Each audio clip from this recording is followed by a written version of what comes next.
इसाईहरूको महान उत्सव पुनरुत्थानको दिन इस्टर सन्डेको विषयवस्तुमा तयार गरिएको यस स्पेशल कार्यक्रममा हामी उपस्थित भएका छौँ। इस्टर भनेको के हो त? यसको महत्त्व के छ? अनि आम क्रिस्चियनहरूले यसलाई कसरी लिनुपर्छ?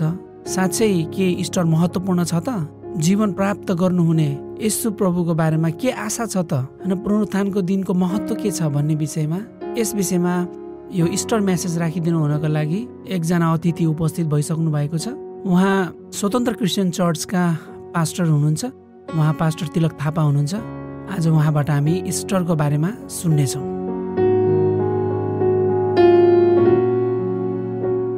जय मसीह तथा नमस्कार सम्पूर्ण श्रोताहरूमा। म पास्टर तिलक थापा स्वतन्त्र क्रिस्चियन चर्च डाइबोटोलमा सेवा गर्दैछु। साथै प्रभु येशू ख्रीष्टको पुनरुत्थान भएको दिनको सम्झनामा विश्वभर मनाइने पुनरुत्थान दिन अर्थात् इस्टर सन्डेको अवसरमा मेरो र मण्डलीको तर्फबाट धेरै शुभकामना व्यक्त गर्न चाहन्छु। आज संसारमा एउटा यस्तो कुरा छ जसले मानव इतिहासमा आफ्नो गहिरो प्रभाव पारेको छ, ठुलो जरा गाडेको छ, जसले सानो ठुलो, धनी गरिब, शिक्षित अशिक्षित, यो जात त्यो जात, आफ्नो बिरानो, बुद्धिमान मूर्ख भनेर भन्दैन, सबैसँग समान व्यवहार देखाउँछ। थाहा छ त्यो के हो? त्यो हो मृत्यु। मानिसहरूका सम्पूर्ण घमण्ड, सेखी, अहम्पना यहाँ आएर चकनाचुर हुन्छन्। किनकि सबै मानिसको जीवनमा मृत्यु तितो सत्य हो। हामीलाई थाहा छ मानव जातिले अहिलेसम्म धेरै ठुला ठुला संसारलाई नै आश्चर्यचकित पार्ने आविष्कारहरू गरेका छन्, तर मृत्युलाई जित्ने आविष्कार अहिलेसम्म पुरा भएको छैन। कति मानिसहरू रात दिन लागिरहेका छन्, प्रयासरत छन्, तर त्यो पुरा भएको छैन, न त कहिले त्यो पुरा हुनेछ। संसारको सबैभन्दा राम्रो पप स्टार माइकल ज्याक्सन हामीलाई थाहा छ। उसँग पैसाको कमी थिएन, उसँग 101 डक्टरहरू, उसलाई रेखदेख गर्ने मानिसहरू थिए। ऊ चाहिँ धेरै समयसम्म बाँच्न चाहन्थ्यो, उसको इच्छा थियो र उसले संसारलाई देखाउन खोज्दै थियो कि म चाहिँ पैसाको बलमा चाहिँ धेरै बाँच्न सक्छु भनेर। तर विडम्बना 50 वर्षको उमेरमा नै ऊ मृत्युमा पर्यो र उसले संसार छोडेर जानु पर्यो। प्रियहरू, मृत्यु एउटा डरलाग्दो कुरा पनि हो, तर नआत्तिनुहोस् है। यहाँ एउटा असल खबर छ तपाईँ र मेरो लागि। पवित्र धर्मशास्त्र बाइबलमा मत्ती भन्ने पुस्तकको 28 पदको 5 पदमा यस्तो भनिएको छ, उहाँ अर्थात् येशू ख्रीष्ट यहाँ हुनुहुन्न, उहाँ जीवित भई उठ्नु भएको छ। हालेलुया। यो सन्देश आज संसारमा भएको सबै मानव जातिको लागि हो, किनकि प्रभु येशू आजभन्दा लगभग 2000 वर्ष अघि मानव भई इजरायलमा जन्म लिए, मानव जातिको पाप मोक्षको निम्ति मुक्तिदाताको रूपमा आउनुभए। तपाईँले र मैले गरेका सबै पापहरू, सबै अधर्महरू र सबै दोषहरूबाट मुक्त गरिदिन येशू आफै एउटा निष्खोट बलिको रूपमा कल्वरी भन्ने ठाउँमा क्रुसमा आफ्नो प्राण अर्पण गर्नुभयो।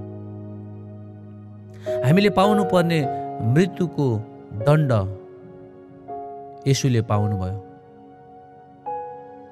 ताकि तपाईँ र म दण्डरहित बन्न सकौँ, ताकि तपाईँ र म पापबाट पवित्रतातर्फ बढ्न सकौँ भनेर। तपाईँ र मेरो लागि उहाँ चाहिँ मर्नुभयो। तर गजबको कुरा यो छ कि उहाँ मरेको मरे हुनु भएन, तर 3 दिनपछि फेरि जीवित भयो उठ्नुभयो। अर्थात् मृत्युको शक्तिलाई उहाँले जित्नुभयो। मृत्युमाथि उहाँ चाहिँ विजय प्राप्त गर्नुभयो। मृत्युले पनि उहाँलाई रोक्न सकेन। मत्ती 28:5 पदमा भनिएको कुरा यही थियो कि उहाँ अर्थात् यीशु चिहान भित्र हुनुहुन्न। उहाँको मृत्यु भएको शरीर यहाँ छैन। तिमीहरू जीवित भएको येशूलाई मृतकहरूको बीचमा किन खोज्छौ? जाओ, सारा संसारलाई भनिदेऊ अब मृत्युको डरमा बसिरहनु पर्दैन। मृत्युले पनि हामीलाई केही गर्न सक्ने छैन, किनकि हेर यहाँ कोही आइसकेका छन् जसले मृत्युको शक्तिलाई जितेका छन्।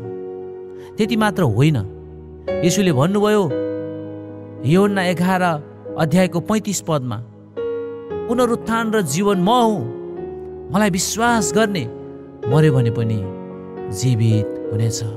आमेन। म तपाईलाई यो उत्साह दिन चाहन्छु, यो पुनरुत्थानको शक्ति आज तपाईले पनि प्राप्त गर्न सक्नुहुन्छ। येशूलाई विश्वास गर्नुहोस्, पुनरुत्थानको शक्ति तपाईको हुनेछ। परमप्रभु भन्नुहुन्छ व्यवस्था 30:19 पदमा, संसारमा 2 कुराहरू राखिएका छन्, जीवन र मृत्यु, आशिष र श्राप।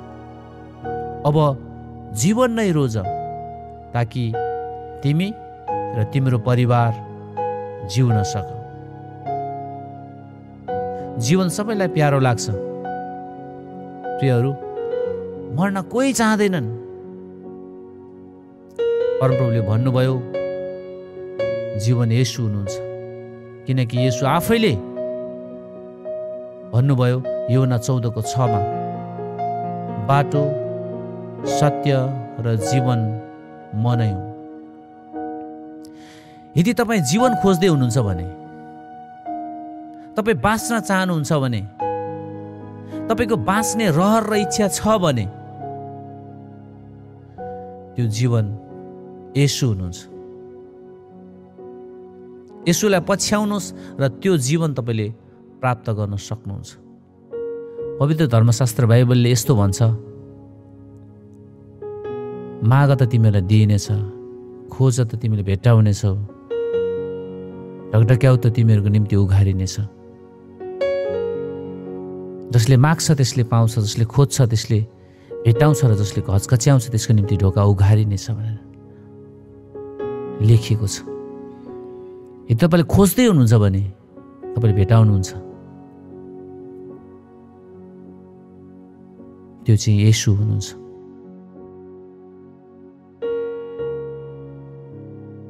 किनकि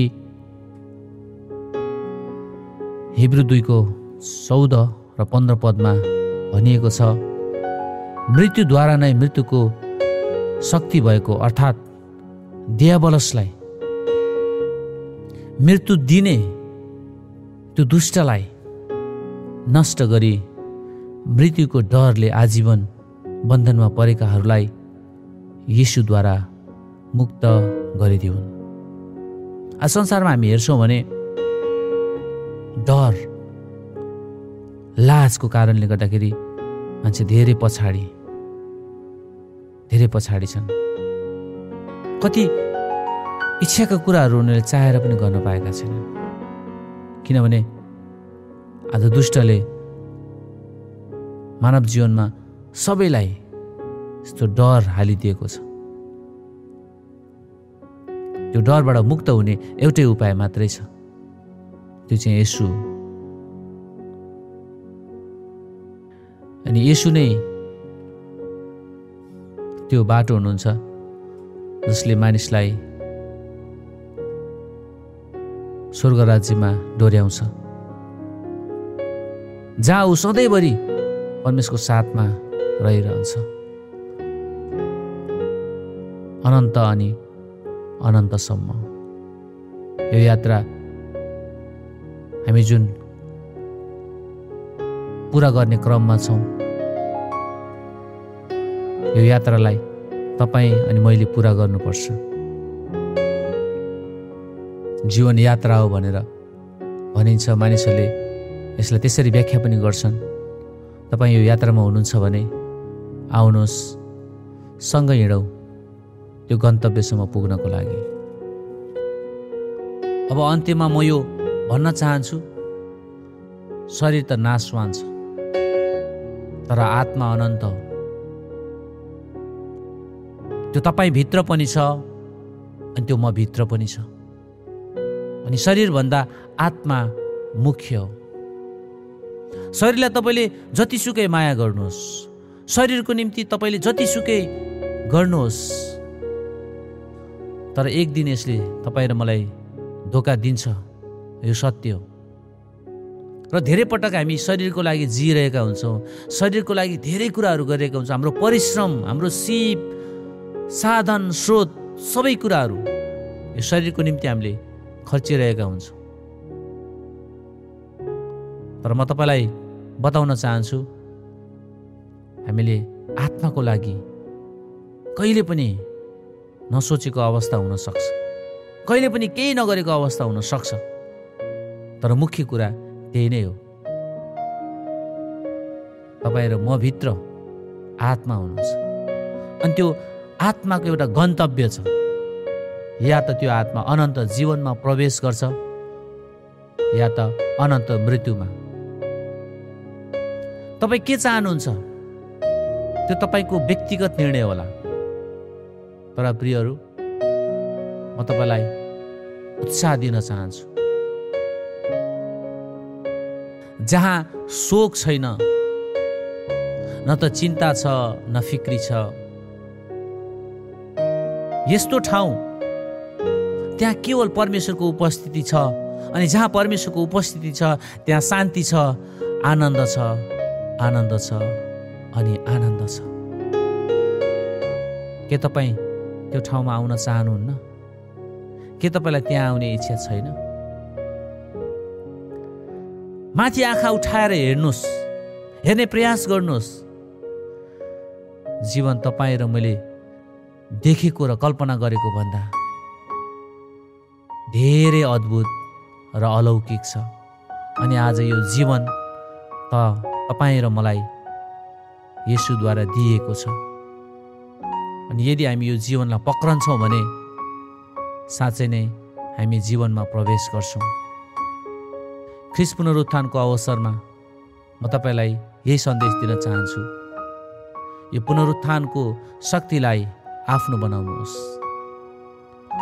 फ्री अफ कस्ट, निःशुल्क रूपमा यहाँ तपाईँले केही तिरिरहनु पर्दैन, किनभने परमेश्वरले आफ्नो पुत्र येशू ख्रीष्टद्वारा तपाईँ र मैले तिर्नुपर्ने, दिनुपर्ने सबै कुराहरू उहाँले दिइसक्नु भएको छ।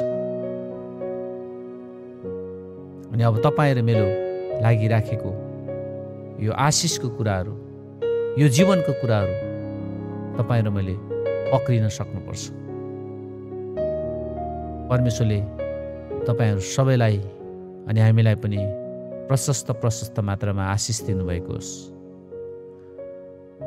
म रेडियो छिमेकीको सम्पूर्ण टिमलाई धन्यवाद दिन चाहन्छु, जसले मलाई यो मौका दिनुभयो, र मलाई साथ दिनुहुने प्राविधिक मित्रलाई पनि म धेरै धेरै धन्यवाद दिन चाहन्छु। धन्यवाद। जय मसीह तथा नमस्कार।